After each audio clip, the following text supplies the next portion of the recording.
മാസപ്പടി കേസിൽ E D കുരുക്കുമുറുകുന്നു. Pinarayi വിജയന്റെ നിലനിൽപ്പ് ഇനി എങ്ങനെയാണ്? അഴിമതി നാടകത്തിന്റെ അനിവാര്യമായ അന്ത്യത്തിലേക്ക് ഈ രംഗം കടക്കുകയാണിപ്പോൾ. ഇതാണ് എന്ന് പറഞ്ഞാൽ ഉത്സവപ്പറമ്പിലൊക്കെ അനൗൺസ് ചെയ്യുന്ന പോലെ അടുത്തൊരു ബെല്ലോടുകൂടി നാടകം അവസാനിക്കും എന്ന് പറയുന്ന ഒരു ഘട്ടത്തിലേക്ക് എത്തിക്കൊണ്ടിരിക്കുക. ഷോൺ ജോർജ് ആദ്യം തന്നെ പറഞ്ഞായിരുന്നു, യഥാർത്ഥത്തിൽ പിണറായി വിജയന ഉത്തരം പറയേണ്ടി വരും, കുടുങ്ങും എന്ന്. സത്യത്തിൽ ഷോണിൻ്റെ വിജയമാണ് ഇതെങ്ങോട്ട് പോകുന്നു എന്നുള്ളത്. ഈ കഴിഞ്ഞ ദിവസങ്ങളിൽ ഒരു വാർത്ത വെളി വന്നിരുന്നു, എല്ലാ അച്ഛനെ അറിയൂ എന്ന് വീണ പറഞ്ഞതായിട്ട്. അതാണല്ലോ സിറ്റുവേഷൻ. അതായത് ചില കാര്യങ്ങൾ ഇപ്പോഴാണ് വെളി വരുന്നത്. ഒന്ന്, വീണ കൊടുത്ത മൊഴി. വീണയ്ക്ക് ചോദ്യം ചെയ്യലിൽ ഒന്നും തന്നെ പറയാൻ പറ്റിയില്ല എന്ന് പറയണേ.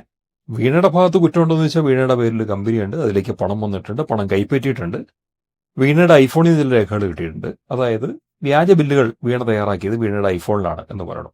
അതെല്ലാം തന്നെ കുറ്റകൃത്യത്തിന്റെ ഭാഗമാണ്. പക്ഷേ എങ്കിൽ പോലും വിശദമായിട്ടുള്ള ചോദ്യം ചെയ്യലിൽ പല കാര്യങ്ങളും ആള് മിണ്ടുന്നുണ്ടായിരുന്നില്ല. പലതും അച്ഛനെ അറിയൂ എന്ന് പറയണം. അച്ഛൻ എന്ന് പറഞ്ഞത് വേറെ ആരുമല്ല, പിണറായി വിജയനാണ്. അതിപ്പം പണ്ട് വീണ വിജയൻ എന്ന് മാധ്യമങ്ങൾ പറഞ്ഞുകൊണ്ടിരുന്ന ആളുടെ പേര് പിന്നെ വീണ തൈക്കണ്ടിയിൽ നിന്നും വീണ ടി എന്നൊക്കെ മാധ്യമങ്ങൾ മാറ്റി എഴുതി വെച്ചിട്ട് ആള് പിണറായി വിജയൻ അല്ലാണ്ട് വരില്ലല്ലോ. പിണറായി വിജയൻ തന്നെയാണ് ഇതിനകത്ത് ഉത്തരം പറയേണ്ട വ്യക്തി എന്നതിലേക്ക് കാര്യങ്ങൾ എത്തുകയാണ്. പക്ഷേ രസകരമായ വേറൊരു കാര്യമുണ്ട്. 2024 ഇ ഡി നടത്തിയ ചോദ്യം ചെയ്യലിൽ ഇതിൽ മറുവശത്ത് നിൽക്കുന്ന ആള് ശശിധരൻ കർത്ത എന്ന് പറയുന്ന കരിമണ കർത്ത എന്നൊക്കെ അറിയപ്പെടുന്ന വ്യക്തി, അദ്ദേഹത്തിന്റെ മൊഴിയുടെ കാര്യം ഇവിടെ ചർച്ചയാവുന്നുണ്ട്. ആ ചർച്ച എന്താണെന്ന് വെച്ചാൽ, അദ്ദേഹം കൊടുത്ത മൊഴി പറയണത് വീണ വിജയൻ എന്തെങ്കിലും കാര്യമോ അവരുടെ സേവനം ഉണ്ടായിട്ടല്ല ഈ ഇടപാടുകൾ നടന്നത്, പകരം പിണറായി വിജയനുമായിട്ട് അടുപ്പമുണ്ടായിരുന്നുകൊണ്ടാണ് എന്നാണ്. ഇവിടെയാണ് ഗൗരവമുള്ള ഒരു വിഷയത്തിലേക്ക് വരുന്നത്. വീണ പറഞ്ഞത് ചില കമ്പ്യൂട്ടർ സാങ്കേതിക സേവനങ്ങൾ വീണയുടെ കമ്പനി എക്സാലോജിക്ക് ശശിധരൻ കർത്തയുടെ CMRL കമ്പനിയായിട്ട് നടത്തി. അതുകൊണ്ടാണ് ഇത്തരം ഒരു മാസപ്പടി എന്ന് നമ്മൾ വിളിക്കുന്ന സേവനം, സാമ്പത്തിക സേവനത്തിന്റെ ഫീസ്, ഒരു സേവനത്തിന്റെ ഫീസ് സാമ്പത്തികമായിട്ട് കൈപ്പറ്റിയത് എന്നായിരുന്നല്ലോ ഇതിൻ്റെ ഒരു വ്യംഗ്യം. അതിൽ നിന്നൊക്കെ മാറുകയാണ്. കൃത്യമായിട്ട് അങ്ങനെ ഒരു സേവനം ഉണ്ടായിട്ടില്ല. ഇക്കാര്യം മുമ്പേ വെളി വന്നു. ഏതാനും കോമൺ ആയിട്ട് എല്ലാ കമ്പ്യൂട്ടറിലുള്ള ഏതാനും സോഫ്റ്റ്വെയറുകൾ ഇട്ടുകൊടുത്തതിൻ്റെ പേരിലാണ്, ഇല്ലെങ്കിൽ ചില ടൂളുകൾ, ചില മോഡ്യൂളുകൾ ഇട്ടുകൊടുത്തു. പവർ പോയിന്റ് എന്നൊക്കെ പറയണതും വേർഡ് എന്നൊക്കെ പറയണതൊക്കെ അതൊക്കെ എല്ലാവരുടെയും കമ്പ്യൂട്ടറിലുള്ളതാണ്. ഇത് ഇട്ടുകൊടുത്തു എന്ന് പറഞ്ഞുകൊണ്ട് കോടിക്കണക്കിന് രൂപ കൈപ്പറ്റി എന്നൊക്കെ പറഞ്ഞാൽ വിശ്വസിക്കാൻ കൊച്ചു കുഞ്ഞുങ്ങൾക്ക് പോലും പറ്റൂല. അതാണ്. അപ്പോൾ ആ വാദങ്ങൾ ആദ്യമേ പൊളിഞ്ഞതാണ്. വിശദമായ ചോദ്യം ചെയ്യലിൽ വീണയ്ക്കൊന്നും പറയാൻ പറ്റിയില്ല, കാര്യങ്ങളൊക്കെ അച്ഛനെ അറിയൂ എന്ന് പറയണം. അച്ഛൻ കേരളം ഭരിച്ച മുഖ്യമന്ത്രിയാണ്. കേരളം ഭരിച്ച മുഖ്യമന്ത്രിക്ക് ഇവിടെ വിവാദമുള്ളൊരു കമ്പനി പണം കൊടുത്തത് എന്തിന്, ഇല്ലെങ്കിൽ മുഖ്യമന്ത്രിയായിട്ടുള്ള ബന്ധത്തിന്റെ പുറത്ത് മകൾക്ക് പണം കൊടുത്തത് എന്തിന് എന്നുള്ള ചോദ്യമാണ് വരുന്നത്. ഇവിടെയാണ് അനധികൃത ഖനനം ഉണ്ടായോ, അതിന് കൂട്ടുനിന്നോ തുടങ്ങിയിട്ടുള്ള ചോദ്യങ്ങളിലേക്ക് ഇ ഡി പ്രവേശിക്കാൻ പോകുന്നത്. അങ്ങനെ വരുമ്പോഴത്തേക്കും വളരെ ഗൗരവമുള്ള ഒന്നിലേക്ക് മാറുകയാണ്. അതായത് കേരള മുൻ മുഖ്യമന്ത്രിയുടെ മകളെ ചോദ്യം ചെയ്യുന്നതിൽ നിന്ന് കേരള മുഖ്യമന്ത്രിയെ ചോദ്യം ചെയ്യുന്നതിലേക്ക്, കേരള മുൻ മുഖ്യമന്ത്രിയെ ചോദ്യം ചെയ്യുന്നതിലേക്ക് കാര്യങ്ങൾ മാറുന്നു. കേരള മുൻ മുഖ്യമന്ത്രിയുടെ മകളെ ചോദ്യം ചെയ്യുന്നതിൽ നിന്ന് കേരള മുൻ മുഖ്യമന്ത്രിയെ ചോദ്യം ചെയ്യുന്നതിലേക്ക്, അഥവാ ഇപ്പോഴത്തെ പ്രതിപക്ഷ നേതാവായിട്ടുള്ള പിണറായി വിജയനെ ചോദ്യം ചെയ്യുന്നതിലേക്ക് കാര്യങ്ങൾ മാറിമറിയുകയാണ്. ശശിധരൻ കർത്ത നേരത്തെ കൊടുത്ത മൊഴി ഇവിടെ അതിന് പിൻബലമേകുന്നു. എന്ന് പറഞ്ഞാൽ വീണയുടെ കയ്യിൽ നിന്ന് എന്തെങ്കിലും സേവനം ലഭിക്കുന്നതുകൊണ്ടല്ല, പിണറായി വിജയനുമായിട്ടുള്ള അടുപ്പം കൊണ്ടാണ് സാമ്പത്തിക ഇടപാടുകൾ നടന്നത് എന്നുള്ളൊരു മൊഴി ശശിധരൻ കർത്ത കൊടുത്തിട്ടുണ്ടെന്നാണ് വാർത്തകൾ കാണുന്നത്. ഇതിനെല്ലാം കൂടെ ചേർത്ത് നോക്കുമ്പോൾ നമുക്ക് മനസ്സിലാക്കാവുന്നത് എന്താണോ ഷോൺ ജോർജ് മുമ്പ് പറഞ്ഞത്, കുടുങ്ങാൻ പോകുന്നു. ആര്? ഷോൺ ജോർജ് എന്ന് പറയുമ്പം പിണറായി വിജയൻ മുഖ്യമന്ത്രിയാണ്. അന്ന് മുഖ്യമന്ത്രിയായിരുന്ന കാലത്ത് തന്നെയാണ് ഷോൺ ഇത് പറഞ്ഞത്.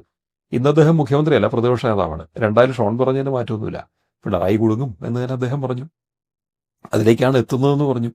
അതിൻ്റെ മാറ്റമില്ല എന്ന് പറയുന്നു. അങ്ങനെ വരുമ്പോഴത്തേക്കും വിഷയം വളരെ സീരിയസ് ആവുകയാണ്. ഷോൺ ജോർജ് എന്ന വ്യക്തിക്കും അദ്ദേഹത്തിന്റെ നിയമജ്ഞൻ എന്ന നിലയ്ക്കുള്ള നിയമ പോരാട്ടത്തിനും അദ്ദേഹത്തിന്റെ പാർട്ടിയെ BJPക്കുള്ള ഒരു വലിയ വിജയമാണ് ഇപ്പോൾ വന്നിരിക്കുന്ന ഈ ടേൺ ഔട്ട്. അതായത് കേരളത്തിന്റെ മുൻ മുഖ്യമന്ത്രിയെ അഴിമതി കേസിൽ ഇ ഡി ചോദ്യം ചെയ്യാൻ പോകുന്നു. അതൊരു ചെറിയ സംഭവമല്ല. ഇത്രയും സീരിയസ് ആയിട്ടുള്ള ഒരു വിഷയത്തിൽ കേരളത്തിലെ ഒരു മുൻ മുഖ്യമന്ത്രിയും ഇതുവരെ പെട്ടിട്ടില്ല എന്നുള്ളതാണ് വാസ്തവം. അഴിമതി കേസിൽ ആരെങ്കിലുമൊക്കെ ശിക്ഷിക്കപ്പെട്ടിട്ടുണ്ടോ എന്ന് ചോദിച്ചാൽ ശരിയാണ്. ആർ ബാലകൃഷ്ണൻ ശിക്ഷിക്കപ്പെട്ടിട്ടുണ്ട്.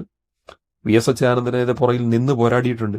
അതായത് ഒരു നേതാവിൻ്റെ അഴിമതിക്ക് പുറകിൽ നിന്ന് മറ്റൊരു നേതാവോ മറ്റൊരു വ്യക്തിയോ ഒരു നിയമജ്ഞനോ പോരാടാനുണ്ടെങ്കിൽ ആ ഏത് നേതാവാണോ അഴിമതി കാണിച്ചത് അയാളെ ജയിലിലെത്തിക്കാൻ സാധിക്കും എന്നുള്ള ഒരു സന്ദേശം നമ്മുടെ മുന്നിൽ ഓൾറെഡി ഉണ്ട്, ഉദാഹരണം മുന്നിലുണ്ട്.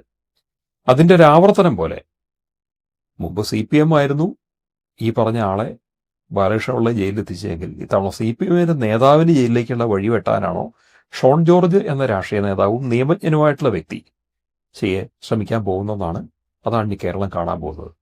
എന്തായാലും ചോദ്യം ചെയ്യൽ പിണറായിലേക്ക് എത്തിയേക്കാം. പിണറായി വിജയന്റെ ജീവിതത്തിൽ ആദ്യമായിട്ടായിരിക്കും ഇങ്ങനൊരു സംഭവം ഉണ്ടാവുന്നത്. ശരിയാണ്, അദ്ദേഹത്തിന്റെ പേരിലുള്ള ഒരു ആരോപണം വളരെ വർഷങ്ങൾക്ക് മുമ്പ് 1960കളിൽ വടിക്കൽ രാമകൃഷ്ണൻ എന്നു പേരുള്ള ഒരു പാവപ്പെട്ട രാഷ്ട്രീയ പ്രവർത്തകൻ കൊല്ലപ്പെട്ടതിന്റെ പേരിൽ പ്രതി ചേർക്കപ്പെട്ടിരുന്നു എന്ന് പറയുന്നുണ്ട്. അന്ന് പോലീസ് ഒരു പക്ഷേ അദ്ദേഹത്തെ ചോദ്യം ചെയ്തിട്ടുണ്ടാവാം. എന്തായാലും ആ കേസിൽ അദ്ദേഹം വെറുതെ വിടപ്പെട്ടു. പക്ഷേ കാലങ്ങൾക്ക് ശേഷം ജീവിതത്തിന്റെ അന്ത്യദശയിൽ സ്വന്തം മകളും കൂടി ഇൻവോൾവ് ആയിരിക്കുന്ന ഒരു കേസിലേക്ക് പിണറായി വരികയാണ്. പിണറായി വിജയന് നേരെ മാത്രമെന്ന കേസെങ്കിൽ അദ്ദേഹം പിടിച്ചിരിക്കും. പക്ഷേ അദ്ദേഹം വളരെ സ്നേഹിക്കുന്ന അദ്ദേഹത്തിന്റെ മകളുടെ നേരെ കൂടെ കേസ് വരുന്നുണ്ട്. മാനസികമായിട്ട് അച്ഛന് വളരെ തകർച്ചയുണ്ടാകാവുന്ന ഒരു കാര്യമാണ് ഇതെന്ന് പറയാതെ വയ്യ. ഒരു കുടുംബത്തിലെ പല അംഗങ്ങൾക്കെതിരെ, അതുപോലെ തന്നെ വീണയുടെ ഭർത്താവായിട്ടുള്ള റിയാസും ചിലപ്പോൾ ചോദ്യം ചെയ്യലിന്റെ പരിധി വന്നേക്കാം. അദ്ദേഹത്തിന്റെ കേസ് വരുമോ എന്ന് നമുക്കറിയാൻ മേല. പക്ഷേ ബിനാമിയായിട്ട് ആരൊക്കെ പണം കൈപ്പറ്റി എന്നുള്ള ചോദ്യങ്ങൾ ഇവിടെ മുന്നിൽ വരുന്നുണ്ട്.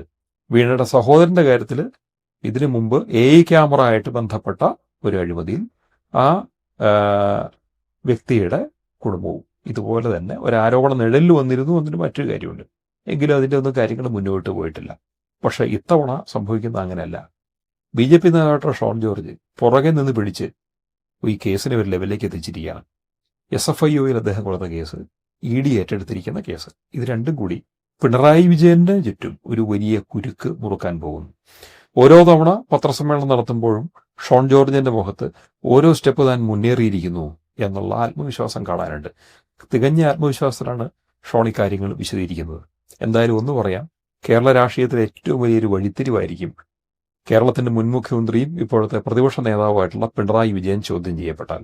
പിണറായി വിജയനോട് മാനസികമായിട്ട് എതിർവ് സ്നേഹിക്കുന്ന അനേകം പേര് ഈ കേരളത്തിലുണ്ട്, രാഷ്ട്രീയമായിട്ടും മറ്റു പല കാരണങ്ങൾ കൊണ്ടും. അവർക്കെല്ലാം വളരെ ആഹ്ലാദം കിട്ടുന്ന ഒരു വാർത്തയായിരിക്കും ആ ചോദ്യം ചെയ്യാൻ. എത്ര നാൾ അതിലേക്ക് എന്ന് നമുക്കറിയാൻ മേല. പക്ഷെ ആദ്യം പറഞ്ഞു തന്നെ വീണ്ടും ആവർത്തിക്കട്ടെ, അഴിമതി നാടകത്തിന്റെ അനിവാര്യമായ അന്ത്യത്തിലേക്ക് രംഗപ്രവേശം തുടങ്ങുകയാണ്.